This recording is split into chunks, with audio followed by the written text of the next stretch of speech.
but we will start now. So, very warm welcome to this webinar organised by the Windsor and Maidenhead Community Forum, WAMCEF. We are recording this webinar, and we will make sure it's uploaded onto the WAMCEF YouTube channel and also onto the WAMCEF website. So please, at any point, please ask a question. If you can say who the question's for, if it is for a specific speaker, that will be very helpful. But please, at any point, use the Q&A function to ask your questions. So, the topic tonight is what happens after we die. For each presenter will have 10 minutes to share the perspective of their faith, and then we will open up to questions and close at 8:15 p.m. So I'd like to offer a very warm welcome to our first speaker to share his perspective, the Rabbi of Maidenhead Synagogue, Mr. Jonathan Romain. Jonathan, it's your floor.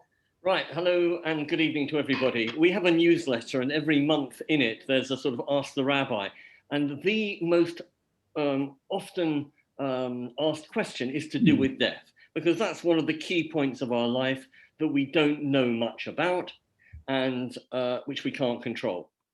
You know, what happens? Where are we going? What will it be like? Will I meet up with others? Well, the Jewish view to what happens when we die can be summed up in just 3 words. We don't know. We don't know. Of course, a 3-word talk is usually considered a little bit on the short side. Although actually, having thought about that, maybe for some people, a 3-word talk means you've already got to heaven. But for the rest of you, let me spend a few minutes explaining why we don't know, along with why those who claim they do know are probably wrong. So what happens when we breathe our last on earth? Lots of possible answers, and I emphasize there are lots, and that all the possibilities are possibilities and none are definite, because to put it bluntly, no one who has ever died has sent a postcard back. So all we can do is guess. Now, one guess is that when we die, that's it. A matchstick goes out, the light flickers and disappears, and so do we. Gone forever. Now, for some people, that's fine. It's a fact of life for matchsticks, so why shouldn't it apply to us too? Now, for many, we are more than that. At the very least, we are, as the psalmist says, flowers. Flowers like grow in the morning and flourish and sprout, and yet by evening wither and fade. And this is the morning of our life too, and the evening. And we here tonight are somewhere in between those 2 points, morning and evening. And although we die, like the flower, we are not entirely wasted. We go back to the earth and enrich what comes after us. On one level, by frankly decomposing into the soil, nourishing the earth. But on a more important level, by the influence we had on those around us, our children, family, friends, which will live long after we've physically gone. They will tell tales about us, remember our foibles, hopefully our advice, and in a very real sense, we will continue through them.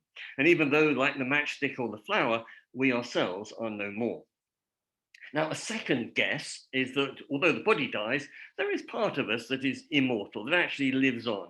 A part that's almost impossible to identify exactly, but that divine spark within us that makes our body work and think and feel, and which you and I often call the soul.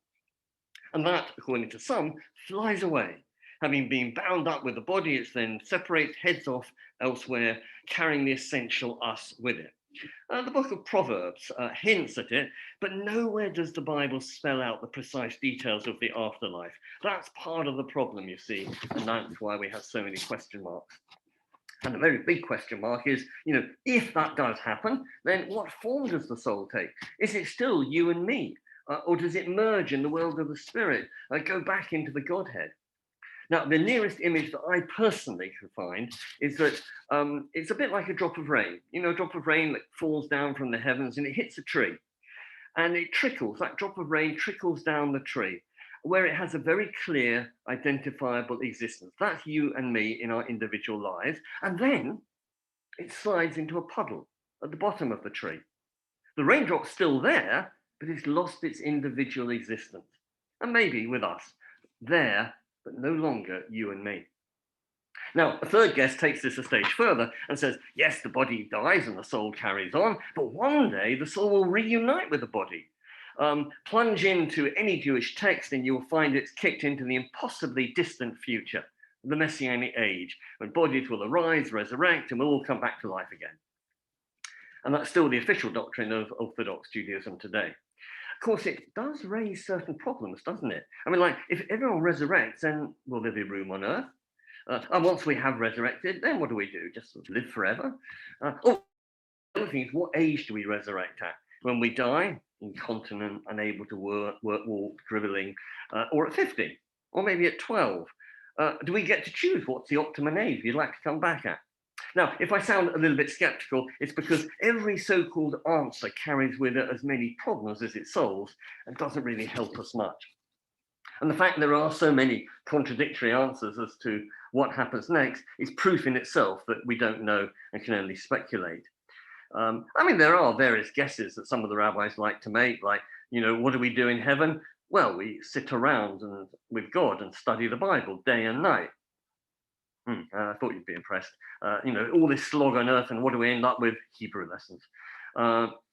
Or it's like the story of a very religious student who prayed to have a glimpse of his revered teacher who died a few months earlier, a saintly man, a scholar of great piety. His wish is granted. He sees his reverend rabbi, and to his horror, he finds his teacher is in heaven, surrounded not by books, but with a curvaceous blonde on his knee, and someone who frankly had been known for their loose living here on earth. What is going on, he says. Surely this can't be right. Oh, yes, it is, said the angel who had escorted him upstairs. It's his heaven and her hell. In fact, a lot of rabbis prefer not to think of a physical space, but the idea that we create our own heaven and hell. Again, in different sorts of ways. One is that once you've reached the afterlife, and Lionel Blue put this quite nicely, he says, when you die, what happens is that God will put you on his knee, so to speak, and tell you exactly what your life was all about. And you'll then see it without illusions and for exactly what the triumphs were and the disasters and the opportunities you took and missed. And that will be your heaven and hell. Another option is right now. If we are dishonest and unreliable and unpleasant, then our relationships with other people are bound to be fraught, laced with suspicion and distrust, never sure upon whom we can rely, always afraid we're going to get caught out or let down, unable to look at ourselves in the mirror without wincing at what we see. Conversely, if we are known for being straightforward, decent, helpful, genuine, we may not be rich materially, but we will be usually wealthy in our friendships. The respect we have that others give us, the sense of integrity that allows us to sleep easy at night. And yes, there are forces beyond our control, but in so many ways, we make our own heaven and earth here, heaven and hell here on earth. But despite saying that actually we don't really have a clue about what's going on, the rabbis use heaven and hell as sort of tales, particularly heaven. And I'll end with three. One is, according to when you get to heaven and you're queuing up for permission to enter, you will not be asked how often did you go to your place of worship, how many candles did you light, but you will be asked, were you honest in your business dealings? In other words, religion affects what you do 9 to 5 midweek, not just weekends. Or the second story concerns a rabbi who was in a marketplace when the prophet suddenly appeared to him, and the rabbi asked the prophet Elijah, who amongst this crowd was going to get to their place in heaven? And he points to a particular duo, and the rabbi rushes over to them to see what mighty people they are, brain surgeons, inventors, whatever. And they say, when he says, what do? They say, we are merrymakers. When we see a person who is upset, we cheer them up. When we see two people quarreling, we make peace between them. And you probably realize that neither episode is about heaven. It's more a reflection about this world and how we should really behave in the here and now. And that applies to my last story, the tale about how when you reach heaven and you're in the same queue again, you won't be asked, were you another Moses? Were you another Einstein? But you will be asked, were you yourself? Did you do what only you could do? Did you use your potential? Did you make the contribution that no one else could have made in your place at your time? Once again, it's a story not about what happens upstairs, but what goes on here in this world. And so that's why Judaism tends to say, we'll leave the afterlife to itself and actually concentrate on what we can influence and be the best possible version of ourselves. So do that. And although I can't guarantee you a place in the afterlife, I will guarantee you a sense of fulfillment in this life. Thank you. Thanks. Thank you very much indeed, Jonathan. Thank you for that. So please do use the Q&A box. I'm sure that did spark a few questions. So please do use the Q&A box to ask any question you might have. We're now moved to our next presenter. I'd like to welcome Michael Gamage, who is a member of the Baha'i community of Windsor and Maidenhead. Michael, over to you. Thanks very much, Paul, and thanks, Jonathan. So much in common, I think, with what Jonathan has so much better said. But I think the Baha'i teachings offer perhaps some additional insights as well. I'm going to actually share with you some excerpts from a Baha'i prayer for the dead, both because I think it's beautiful and it's moving, and because it illustrates some kind of conceptions about Baha'i perspectives on life and death. Well, first of all, I realize that some of you may be completely unfamiliar with the Baha'i faith, so I just think perhaps a little bit of context might be helpful here. So Baha'is are the followers of Baha'u'llah, who we believe to be the promised one of all ages. Baha'u'llah is a title in Arabic meaning the glory of God. Baha'u'llah was born into a noble family in Persia, now Iran, in 1817. He spent most of his adult life in exile and imprisonment because of his teachings. He was finally banished to Akka, which was then the prison city of the Ottoman Empire, which of course now part of Israel, and passed away in 1892. His teachings are vast. They address themes such as the oneness of God and religion, the oneness of humanity and freedom from prejudice, the inherent nobility of the human being, the progressive revelation of a religious truth, the fundamental equality of the sexes, the harmony between religion and science, the centrality of justice to all human endeavors, and the importance of education. And the pivot of Baha'u'llah's teachings is the oneness of mankind. In one of his verses, he wrote, speaking with the word of God, "He who is your Lord, the All-Merciful, cherisheth in his heart the desire of beholding the entire human race as one soul and one body." So before, that's a little bit of background, very short, very brief exposition of the Baha'i faith in essence. But before we turn to what happens when we die, let's consider perhaps how we came to be here. Baha'is believe that the soul is a mystery of God, and in the words of Baha'u'llah, it's entirely out of the order of physical creation. It's exalted above and independent of all infirmities of body or mind. The life of the individual begins at conception, when the soul associates itself with the embryo. And Baha'u'llah, in one of his verses, writes, "I have breathed within thee a breath of my own spirit, that thou mayest be my lover." So the soul that each of us has is a breath of God's own spirit. And he describes the relationship between the soul and the body in one verse as being the soul of man is like the sun by which the body is illumined and from which it draws its sustenance. And this immortal soul that each of us has is our essential identity. And so when death occurs, from a Baha'i perspective, the body returns to the world of dust, but the soul continues on this to progress in the spiritual worlds of God beyond this. And the purpose of our life in this physical world then is to develop our spiritual faculties, to know God, to love God, and to reflect the divine attributes, generosity, sincerity, trustworthiness, forbearance, loving kindness to all the peoples of the world. How do we grow spiritually? Well, we reflect these divine attributes when we can cleanse our hearts and minds through prayer, through study and application of the scriptures, through the acquisition of knowledge, through efforts to improve our conduct and to overcome tests and difficulties, and through service to humanity.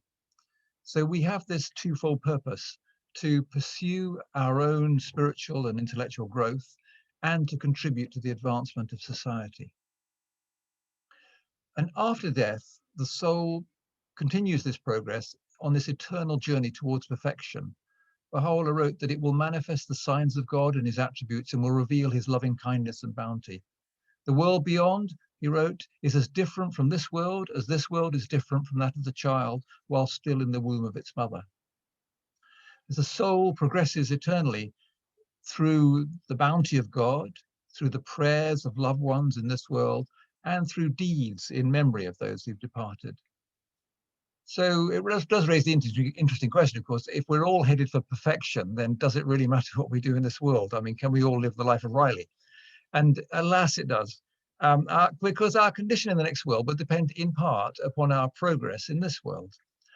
In the womb, we prepare for birth into this world. We grow limbs and organs, eyes and ears and arms and legs, whose value only becomes apparent when we're born into this physical world. And in the same way, it's only after we leave this physical world that we'll realize the importance of developing our spiritual capacities for the next world.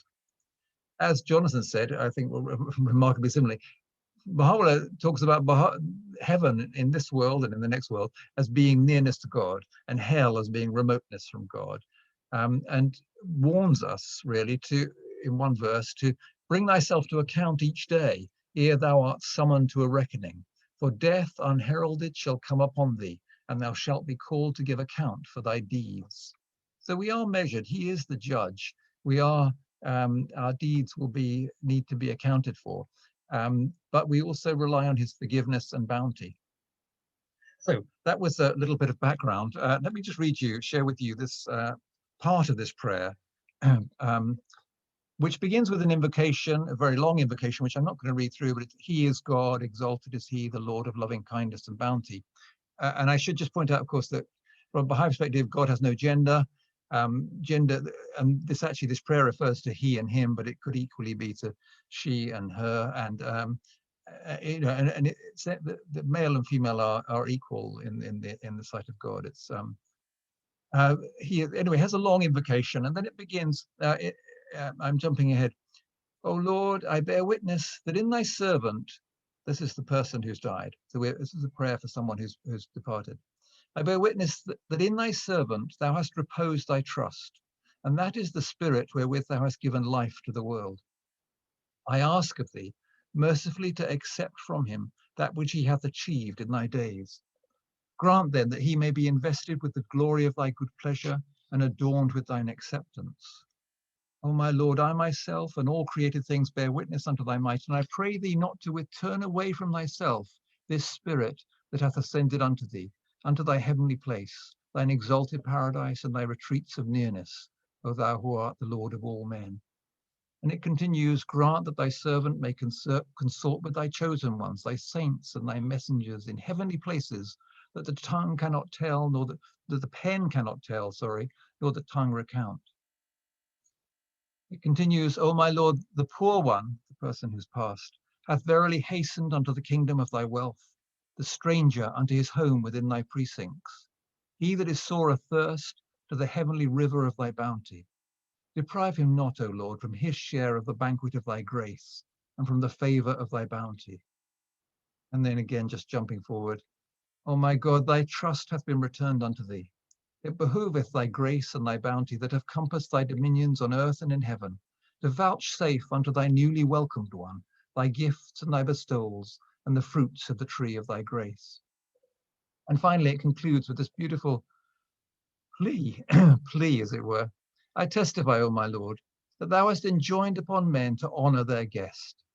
And he that hath ascended unto thee hath verily reached thee and attained thy presence.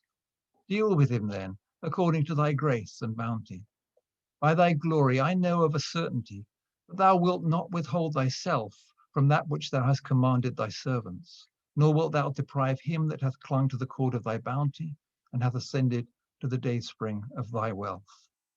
And then it has a beautiful closing verse. I'm sorry I can't read all of it. We just don't have time here. And there's obviously many other prayers for the dead as well. But I felt it conveyed a kind of spirit of Baha'i approach to death, which as I hope has come through, is death is not something to be feared from a Baha'i perspective. Baha'u'llah called in one of his verses, death a messenger of joy. He says, why dost thou grieve? In another one, he said, thou art my dominion, and my dominion perisheth not. Wherefore fearest thou thy perishing? Thou art my light, and my light shall never be extinguished. Why dost thou dread extinction? Thou art my glory, and my glory fadeth not. Thou art my robe, and my robe shall never be outworn. And then I always find this rather comforting. This final reflection, another verse of Baha'u'llah. Every soul that walketh humbly with its God in this day, and cleaveth unto him, shall find itself invested with the honor and glory of all goodly names and stations, which is very beautiful, I think. I hope it didn't come across as too smug, Jonathan, in the sense of having lots of definite answers, because I understand absolutely the points that you're making. But I think it offers some insights that, from a Baha'i perspective, are a way of viewing this question. Thank you very much indeed, Mike. Excellent. Thank you very much indeed. So we've had one question, but I'm sure there are many, many more. So please do complete the Q&A box if you'd like to ask a question, whatever it might be, on anything you want, and we'll take the questions afterwards. So our final speaker tonight is Mr. Karnal Panu, who is the president of the Maidenhead Gurdwara, and is going to share the Sikh perspective. Thank you very much, Karnal. Thank you, Paul, and thank you, Nimi. Both speakers are my mentors. Wonderful, excellent. I'm a Sikh. Sikh believe in life after death. We got one Gurdwara in the whole of the borough. We serve up to Bracknell, Farnborough, Marlow, Woodley, and Burnham. It's a quite wide parish we deal with. Confession, I'm not a priest, I'm not a Granthi. I will be speaking from my heart. Life is a journey. Birth and death are just a stop along the way. When Atma or spirit leaves the body, it goes to the spirit world and waits for resurrection. Soul or Atma never dies, it's the body that perishes. One needs to realize that our life is but a journey of the soul. In between the series of birth and death lies a precious phase called life. Now, the life is given, it's a gift from the God. In the Gurbani, in the Holy Scriptures, Pai Prapat Manuk Te Hariya, Govind Milan Ki Eh Teri Bariya. This human body is given to you. This is your chance to meet the Lord of the universe. That's the Scriptures. Now, when the person takes a birth, and then the responsibilities within, as my both speakers said, how you deal with the world, with the people, with the nature, then death is inevitable. What happens in the Scriptures, I'm talking about the Holy Book, it was compiled by fifth master. We have 10 gurus, so fifth master compiled it. And there are union of thought. You see, there are 15 Muslim and Hindu saints also contributed. One of them I want to quote is Kabir, is a Muslim saint. Before that, I got to go into the, oh yes, okay. Jis marne te jag dare mere man anand, marne hi te paiya puran parmanand. What happened is, Death terrifies most in the world. What brings me happiness is death alone, that I will achieve eternal bliss. So that's Kabir saying that. He's not afraid of death at all, even though death terrifies everybody.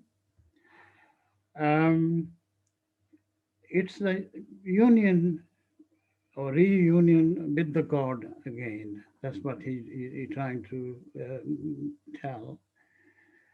Death is unwelcomed visitor. It comes often unannounced. The soul. Let me move it a bit. Okay. Death is unwelcomed visitor. It comes often unannounced. The soul's manifestation. Why is not opening it? Okay, hold on. I got technical hitch. Thank you. That's it. Thank you. So where are we? So death terrifies most in the world. What brings me happiness? It's death alone that one finds eternal bliss. That's Kabir. That is unwelcomed visitor. It comes often unannounced. The soul's manifestation in a new body is called birth. Correspondingly, exit of that soul from the body is known as death.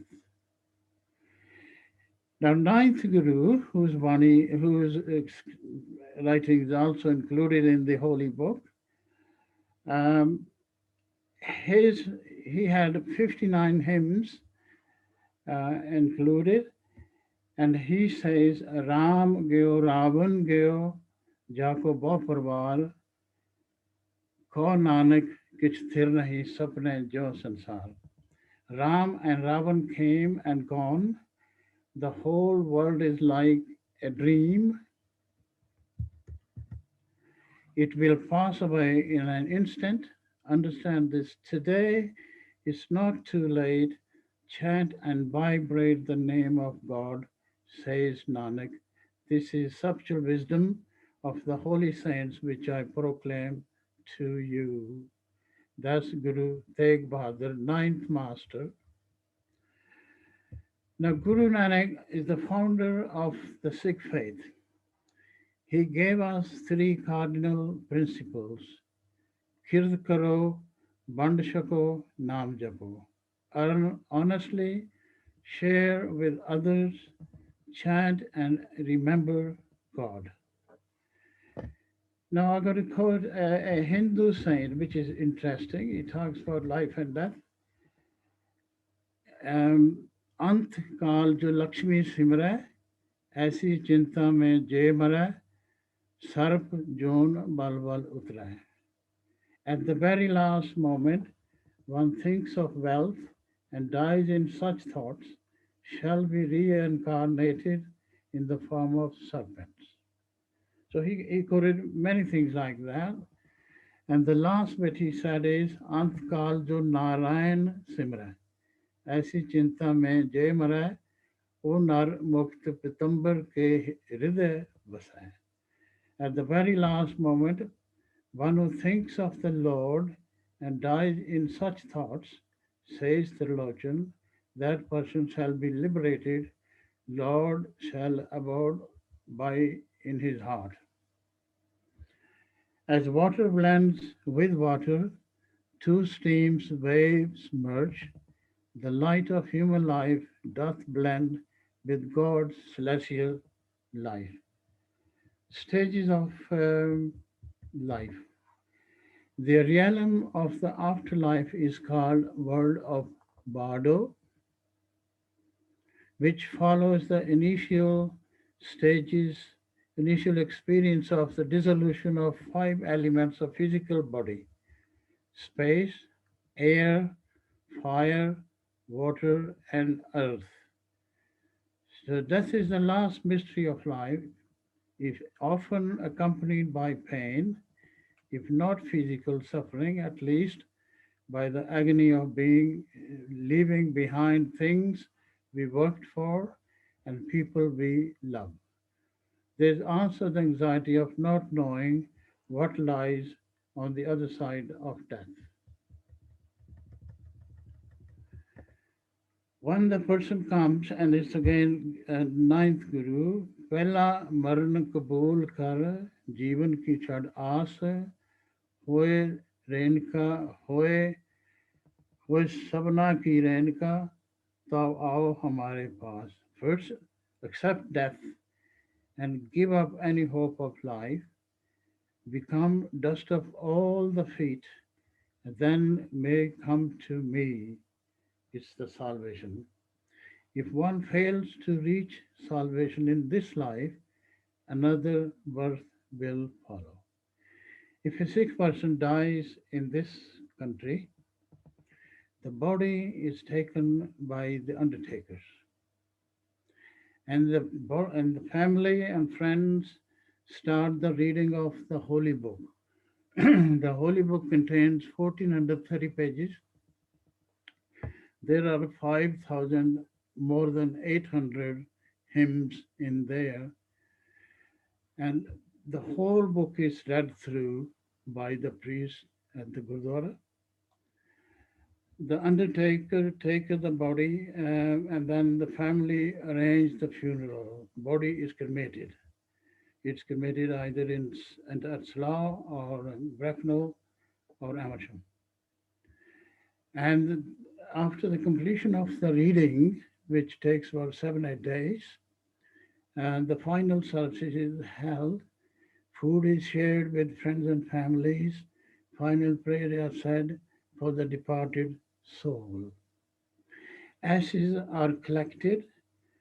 Some families, not many, take it back to India and immerse them in the river or running water. Why? This is to allow the spirit a smoother transition to the next world. So they can be immersed in River Thames here at Windsor by arrangement.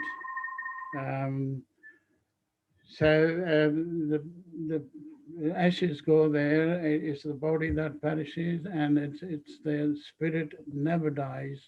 It takes another shape. Another birth follows.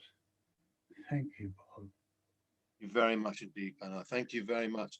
Thank you very much to our three presenters. We have received a number of questions, and so please do send your questions in if you'd like to ask, and just let me know if you specifically want to ask a question to a particular presenter.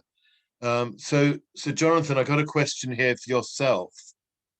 The question is, if we're unsure in Judaism about life after death, is the messianic concept just an earthly one? I think you might just need to mention what the messianic concept is. Yes, I think that the messianic concept is the idea of when the Messiah comes, or rather, because Judaism doesn't actually put a lot of store by the person of the Messiah. Obviously, the Messiah in Christianity, for instance, is very important in the person of Jesus and the second coming. For Judaism, we actually prefer to talk about the Messianic age or the Messianic era. In other words, it's a time of peace and harmony. The person who initiates it, if you like, isn't very important, and there'll be a human being and eventually pass away, but it's the era of peace and harmony. But to be honest with you, none of us expect it in the immediate future, and it's always sort of kicked into Never Never Land. But the importance of it is not so much in the next world, but the idea is that we don't just wait for the Messiah or the Messianic age, but we actually help to bring it closer. So each one of us can be part of that process. And so what it's really saying is that, we can do better, and that this version of the world does not have to be the final version, and we all have to be responsible for making it better, and if you like, being co-partners with God in changing the world and making it this place of harmony. Great, thank you very much for that, John. Thank you. If anyone who asks a question wants a supplementary question, please do ask it. Thank you very much, Jonathan. Mike, a question for yourself. The question is, would God still embrace and accept someone? Sorry, just lost the question now.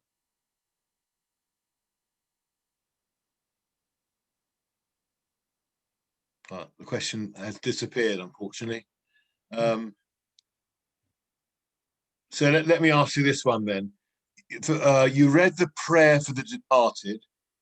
If we're responsible for the growth of our spirit in life and the resulting closeness to God, what's the point of asking God to be kind to the spirit of the departed? Surely the departed person has already sealed their fate. Okay, well, thank you very much. Let me have an attempt at answering that. Interesting question. I think perhaps the first thing is to say that I was actually struck by something that Carnell said from the teachings of Guru Nanak, and the importance of, because it's so similar with the Baha'i perspectives here, and I suspect perspectives of Judaism as well, that actually the purpose of life is really to know and to remember God, to know and to love God, and to manifest that in our lives. And I think you say, Carnell, at the moment of death, to be detached from this world, you know, to love God and to end our lives with a pure heart and having with that love of God. And that is also a Baha'i perspective on life. And actually, talking about the coming back to the question, it's not like, and perhaps I wrongly gave this impression, it's not like there's a kind of spreadsheet of good deeds, and God, you know, sums up the good deeds and so on, or they somehow our good deeds are summed up, and the number that comes out at the bottom is actually defines our status in the next world. It's not like that at all, because Baha'u'llah says that you know, we can actually, someone could live the life of Riley, can have a quite extraordinarily life very distant from God, and yet at the moment of death can actually ascend to God in a state of purity. There's a sense that it's mystical, it's magical, it's kind of mysterious, but it's not.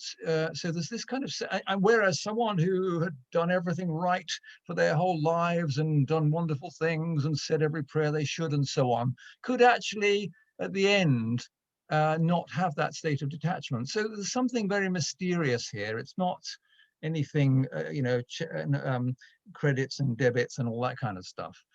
So, and I think in terms of why we say the prayer, say from Baha'i perspective, you know, the soul progresses through the bounty of God and through the prayers of loved ones in this world and deeds that are done on behalf of the departed one. And in a way, the language of the prayer, I think, is, in a way, it's teaching us. It's educating us about the correct perspective on this.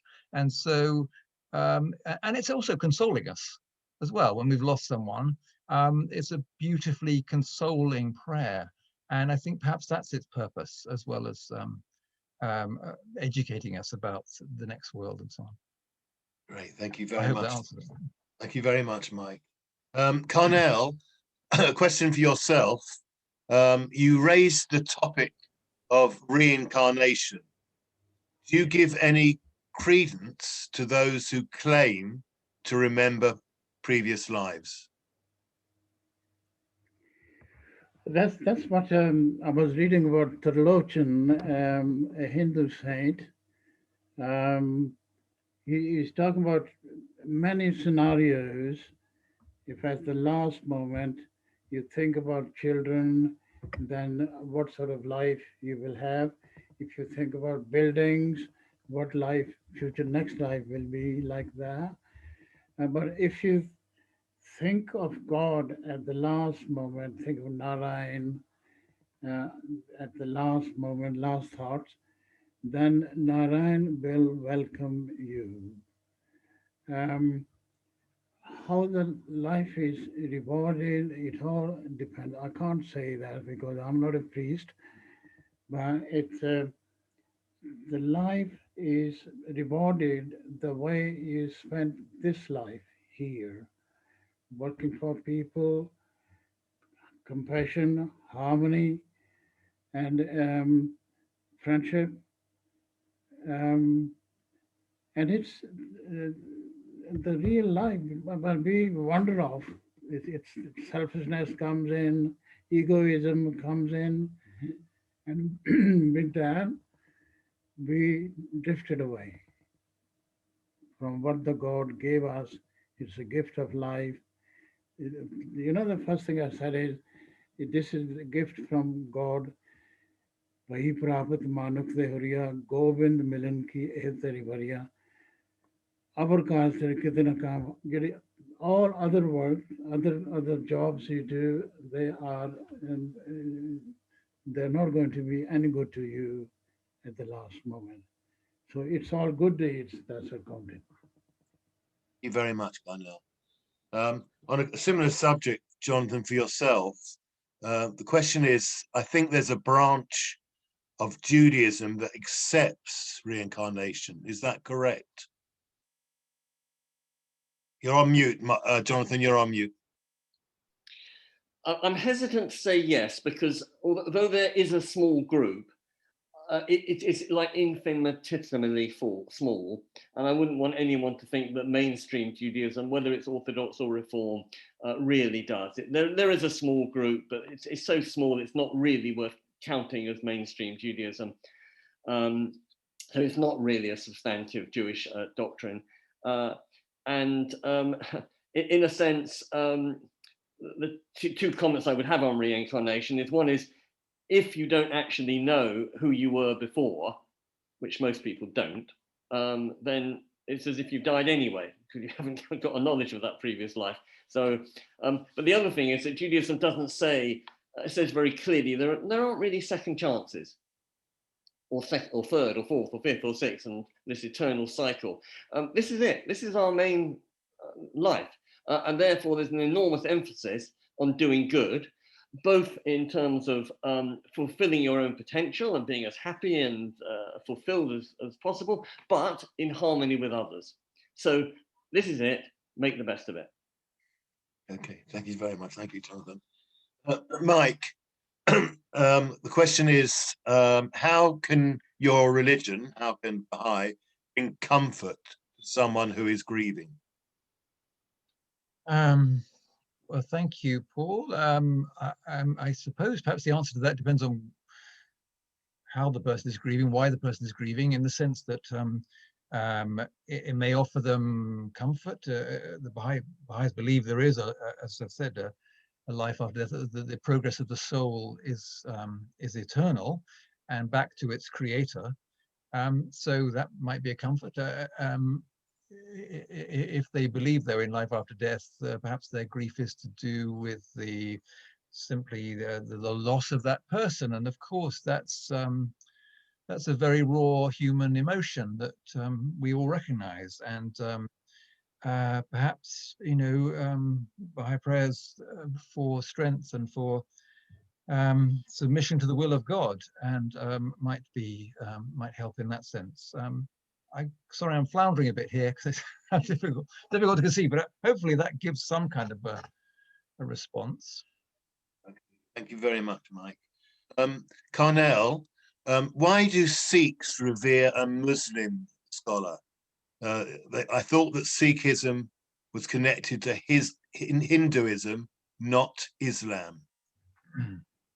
That's not true, Paul.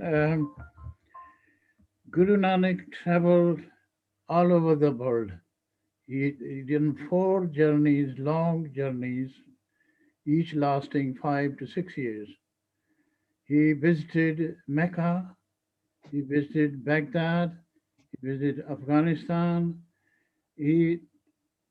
Many of his, like Kabir, he was a Muslim, he got 259 hymns included in the Holy Book.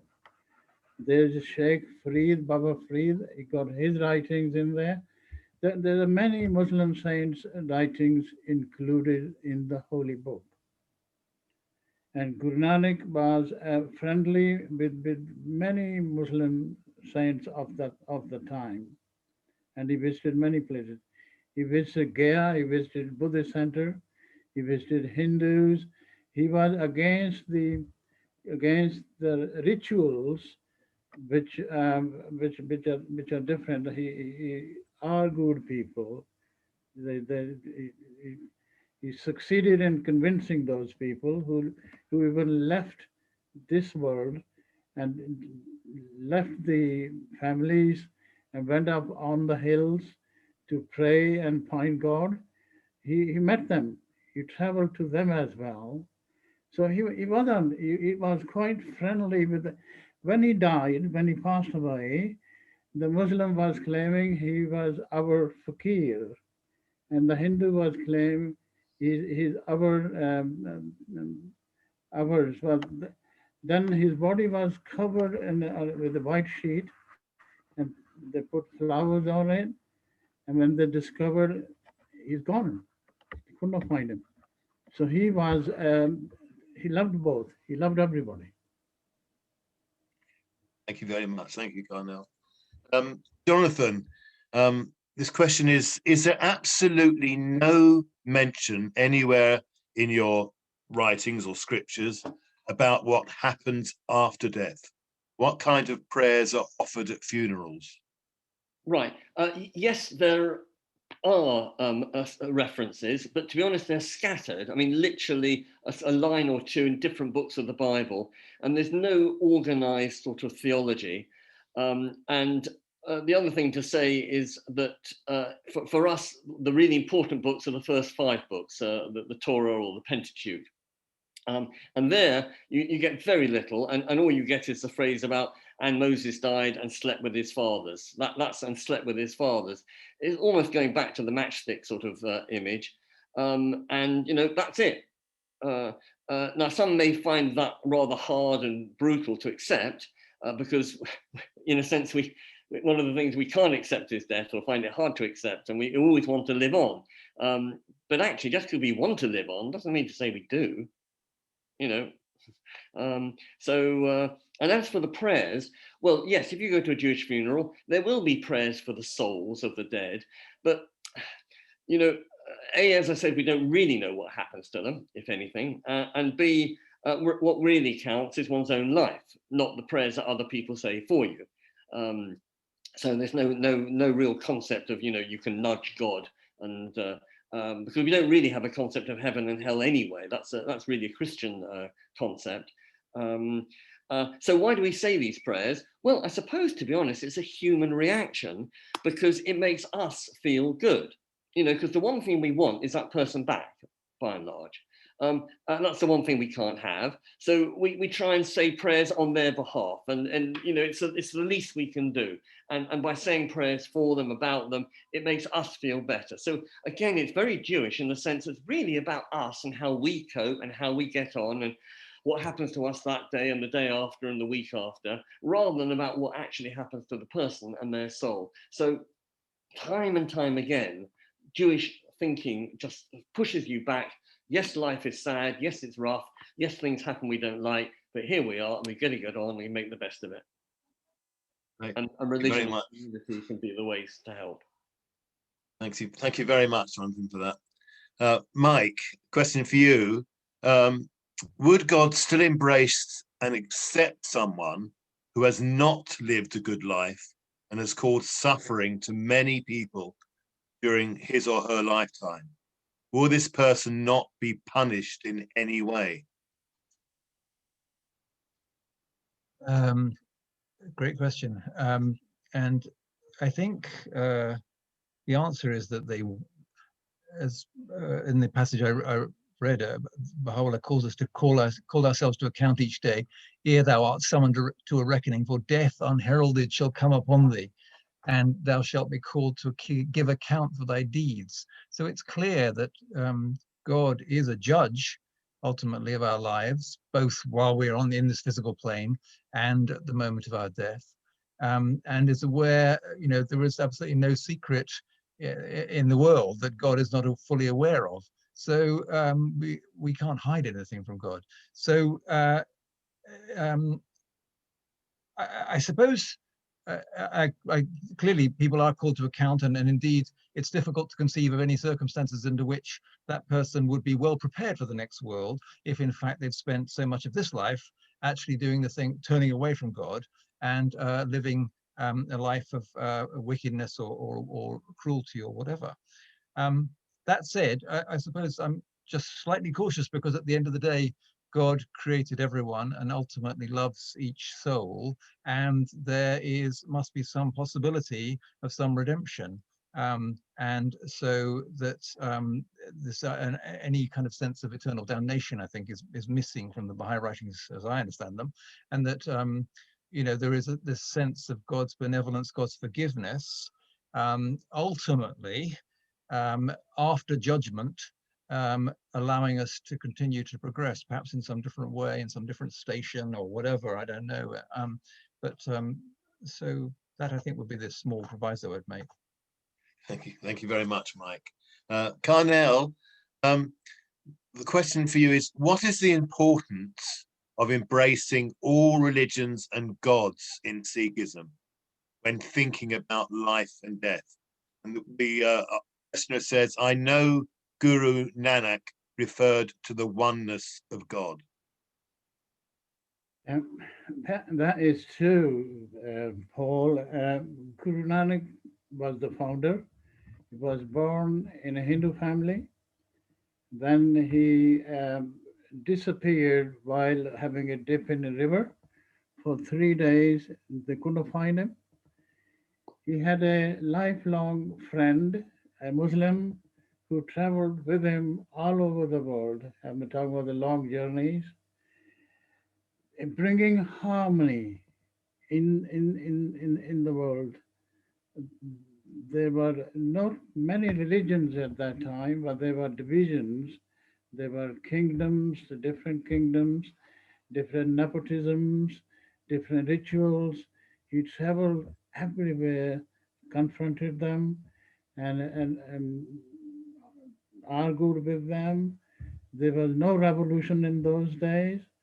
It was Mughals just moving into India. So he was put in prison, and then they discovered that he was a holy man. So he was made free. Even Akbar, the great Mughal, visited him in Punjab and then offered, because he started this langar institution, eating free food. He said, first have food, then he had an audience with him.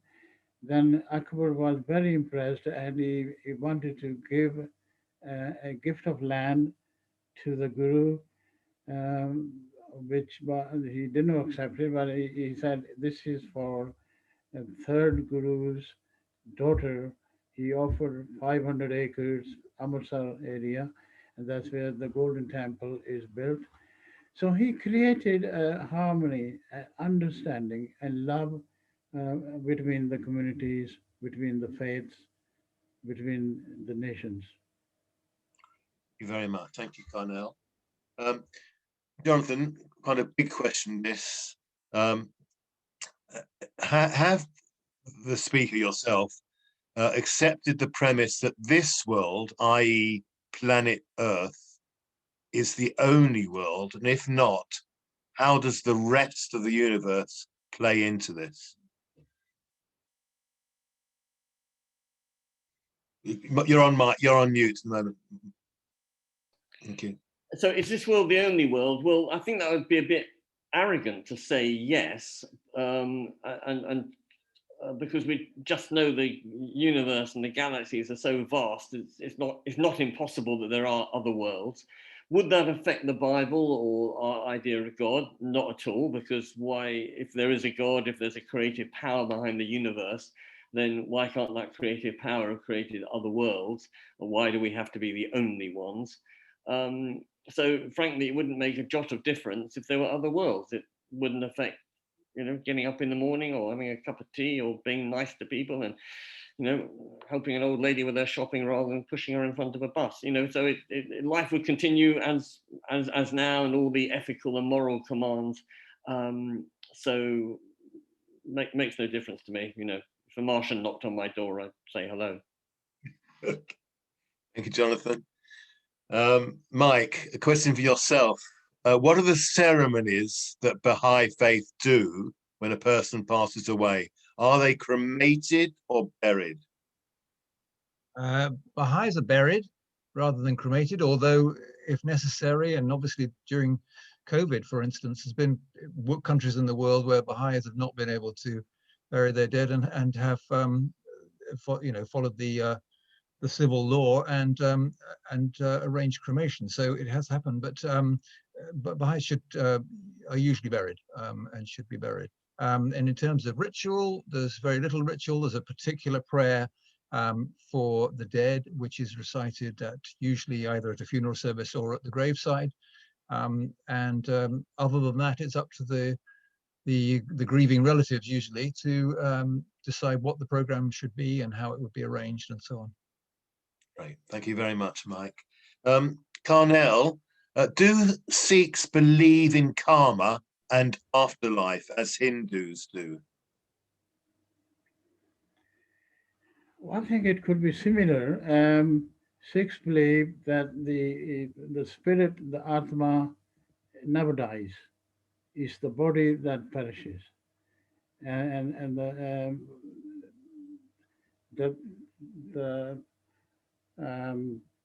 Atma or spirit lives forever, waits for resurrection, another birth. It lives forever, so the spirit doesn't die. I think it's similar faith with Hindus. And the concept of karma, is that similar as well? Concept of karma is important. I think if we read the Gurbani, the scriptures, it comes the good deed you do and you're rewarded. Yes, it is karma there. Okay, thank you very much. Thank you, Carnell. Jonathan, this one's very specifically for yourself. Can you explain the value of sitting Shiva and to say the Kaddish for the dead person? You may have to explain what sitting Shiva and reading Kaddish means. And it's just the value of doing that. Yeah, a sitting Shiva is a custom. Shiva means 7 in Hebrew. So you all know at least one Hebrew word, well done. The custom of sitting for 7 days. In other words, the mourners stay at home for 7 days after the funeral and people come to visit them. And when I say people, I don't mean friends and relatives, of course they do, but anybody, neighbors, strangers, people in the community. Even if you don't know them or the person they've lost, the idea is here is a human being in need and you go along. And it's just the done thing to go along, even if you don't know them particularly well. And the idea is to sort of surround people with love and noise. And yes, in some ways, they will just want to be alone and weep in a corner, but there's plenty of time for that later on at night. Actually, it's really therapeutic to talk about it, over and over again and saying, if only I'd done this, or why didn't I call the ambulance, or if only he hadn't done this, or why did it happen, or isn't it unfair, or how terrible, and just get it out of the system and talk it over and say the same thing to everyone. And so it's a very, very intense week when you're surrounded by people. And then there's actually a period of a month, the first month, when you don't do certain things. And often men will grow a beard and not shave. And then there's the first year, the year of mourning, throughout which you say this prayer, the Kaddish, which is the memorial prayer.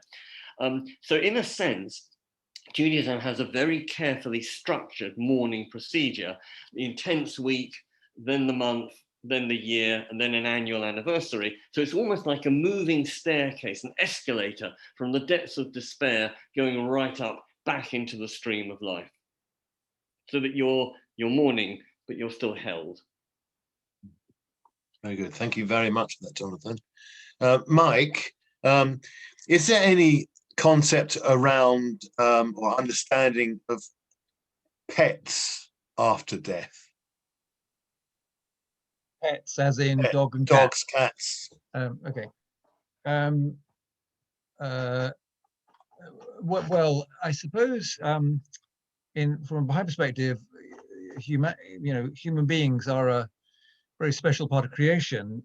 We have a soul, and as we've spoken about, and the soul is eternal. And to that extent, the animal kingdom, including our pets, don't have a soul. Which isn't to say that we don't love them and they don't love us, and our memories of them don't continue after they die. And in that sense, as Jonathan was indicating early on, they live on in our memories and so on, in the stories we tell about them. And so they continue in that kind of sense, and that can be very real, in fact.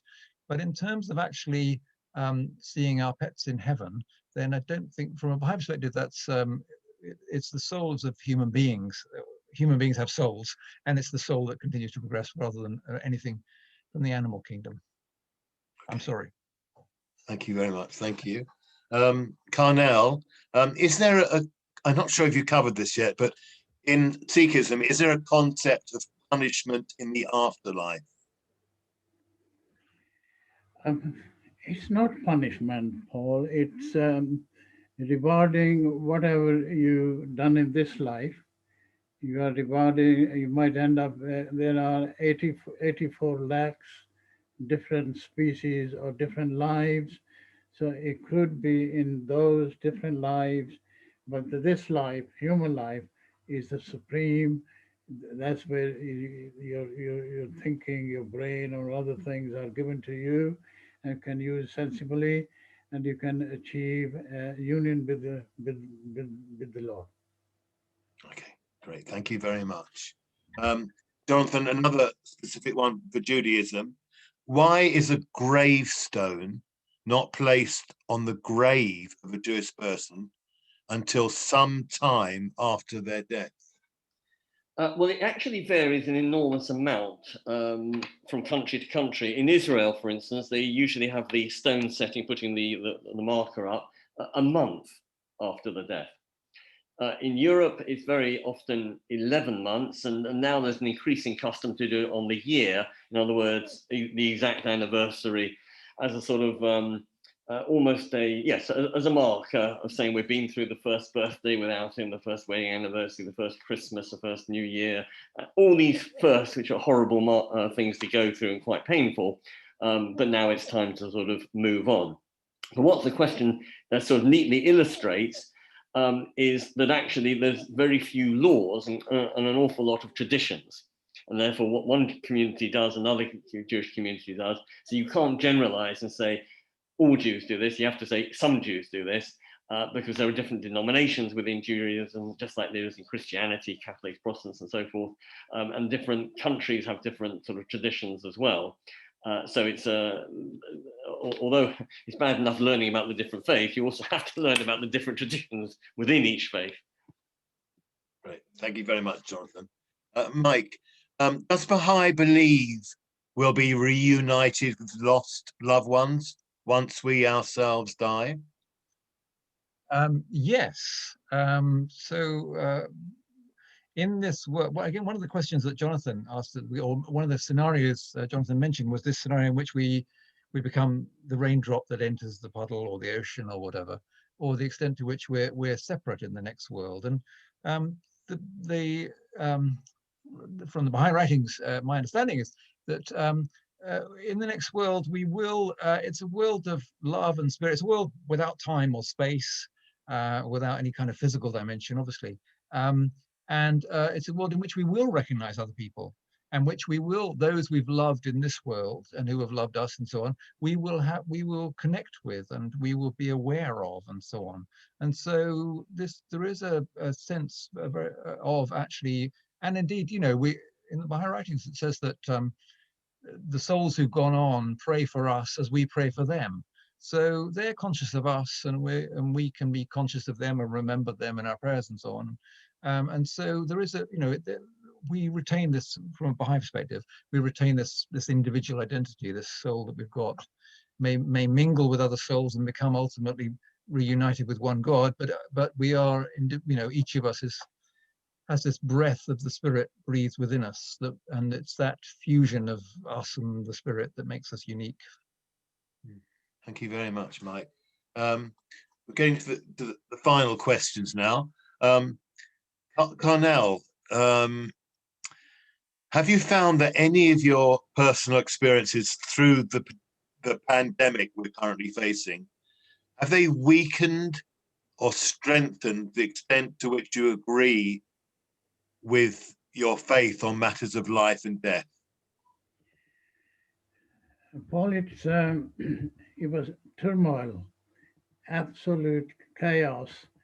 The people who died with COVID, I had 4 deaths in the community with COVID, and their funerals, the families could not see the body. They could not even go to the crematorium. It's taken straight to the crematorium. No service even at Gurdwara. It was a real problem, and we try to sympathize with those grieving families. We did everything we can, but it's still a great impact. Okay. The same really good question for you, Jonathan. Has the current pandemic changed your views in any way, or? Not my views, but it's been very interesting how other people have reacted, and it's been both positive and negative in religious terms. Some people, say why, why God brought this about, and blame God, and God is often the fall guy, isn't he? Why did God allow 9/11? Why did God allow the tsunami or AIDS crisis and so forth? But I think a lot of other people have felt the need for faith.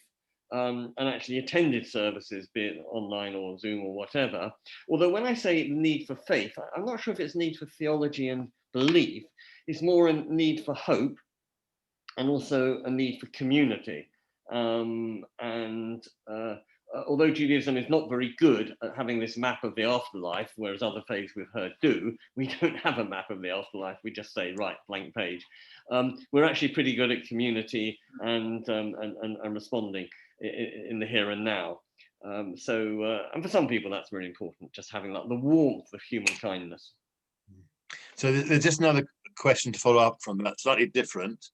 Can you explain the concept of Gehenna in Judaism? That's G-E-H-E-N-A. Well, I can, but reluctantly, because it's a bit of a red herring. There is Gehenna is actually, Gehenna as it's pronounced, is a valley outside Jerusalem, which was where they used to tip all the refuse. When rabbis, I'm talking about in the first and second century, wanted to use an image for where all the nasty people would go, bearing in mind that we don't have a theology of hell, they say, they go to Gehenna, which was this refuse dump. But it's not really serious theology.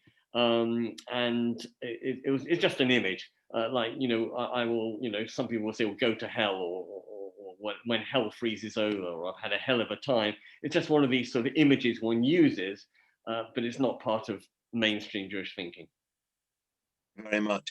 We've kind of come to the end now of our questions. So I just finally like to sign off with some thank yous. A big thank you to the technical support behind us, which was fantastic.